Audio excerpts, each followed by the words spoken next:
সুন্নি মুসলমান ও শিয়া মুসলমান সম্পর্কে জানতে চাই, এ ধরনের মুসলমানদের সম্পর্কে মৌলিক ধারণা পেতে চাই। দেখুন, সুন্নি হলেন কোরআন এবং নবী করিম সাল্লাল্লাহু আলাইহি সাল্লামের সমস্ত হাদিসগুলো, বিশুদ্ধ সূত্রে বর্ণিত সমস্ত হাদিসগুলোকে যারা মানে, নবী সাল্লাল্লাহু আলাইহি সাল্লাম এবং তার সকল সাহাবী, তার পরিবারবর্গ সবাইকে যারা মানে, এদেরকে বলা হয় সুন্নি। গোটা পৃথিবীতে বেশিরভাগ মুসলমানই সুন্নি, আমরা সবাই সুন্নি আলহামদুলিল্লাহ। বেশিরভাগ বাংলাদেশি, বেশিরভাগ পাকিস্তানি, ভারতীয়, সাবকন্টিনেন্ট, আরব, পৃথিবীতে বেশিরভাগ মানুষই আলহামদুলিল্লাহ সুন্নি মুসলমান। এবং সুন্নি মুসলমানদের বৈশিষ্ট্য হলো তারা কোরআনকে এবং সুন্নাহকে অনুসরণ করে, সুন্নাহ অনুসরণ করার জন্য সুন্নি বলা হয়। আর শিয়া হলো সেই সমস্ত মানুষেরা যারা আল্লাহকে মানে, নবী সাল্লাল্লাহু আলাইহি সাল্লামের নবুয়তকেও মানে, যদিও তাদের একটা গ্রুপ নবী সাল্লাল্লাহু আলাইহি সাল্লামের নবুয়ত নিয়েও সন্দেহ করে।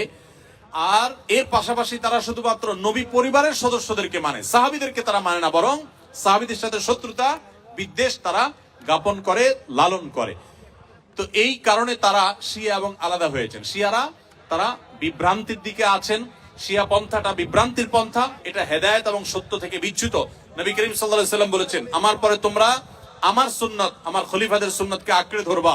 নবীর সুন্নত এবং আদর্শ যদি কেউ আঁকড়ে না ধরে, সাহাবীদের যদি আদর্শকে কেউ যদি ইগনোর করে, সে কখনো ভালো মুসলমান হতে পারে না। এজন্য আমাদেরকে সতর্ক থাকতে হবে এবং ভালো মুসলমান হতে হলে অবশ্যই কোরআন এবং সুন্নাহ উভয়টাকে অনুসরণ করতে হবে। শিয়াদের মধ্যে কিছু কিছু গ্রুপ আছে যারা বিভ্রান্ত, পরিপূর্ণ ইসলাম থেকে তারা বাহির হয়নি।